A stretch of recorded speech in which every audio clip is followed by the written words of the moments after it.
না, আগামী ৫ দিনের জন্য আমাদের সতর্কবার্তা দেওয়া হয়েছে হট অ্যান্ড হিউমিড ওয়েদারে।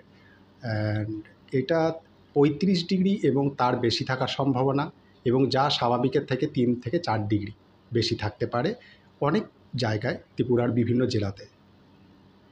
আগরতলা শহরে কীরকম? আগরতলা শহরে কালকে যেটা রেকর্ড করা হয়েছে আমাদের আবহাওয়া অফিসে, সেটা হচ্ছে 37.5, যেটা স্বাভাবিকের থেকে ৪ ডিগ্রি বেশি ছিল।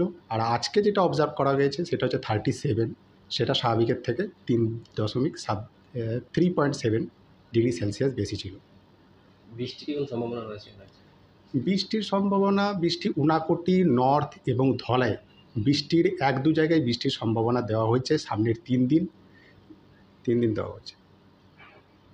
যারা ফিল্ডে কাজ করে তাদের জন্য কী তাদের জন্য আমাদের আবহাওয়া অফিসের পক্ষ থেকে যেটা সতর্কবার্তা দেওয়া হবে যে রৌদ্রে বেশি বেরোবেন না, বেশি পরিমাণে জল পান করুন, হালকা সুতির জামা ঢেলাঢোলা ব্যবহার করুন, এবং বাইরে বেরোলে মাথায় ক্যাপ ব্যবহার করুন, টুপি ব্যবহার করুন। এবং আরেকটা যেটা বলবো, যদি কোনো প্রয়োজন থাকে তাহলে 10টার আগে কাজগুলো কমপ্লিট করে নেন।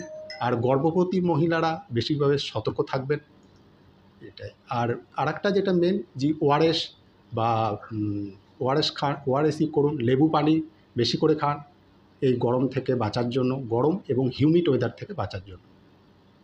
মানে যাদের পরিবারে ছোটো ছোটো শিশু রয়েছে তাদের জন্য কি কোনো?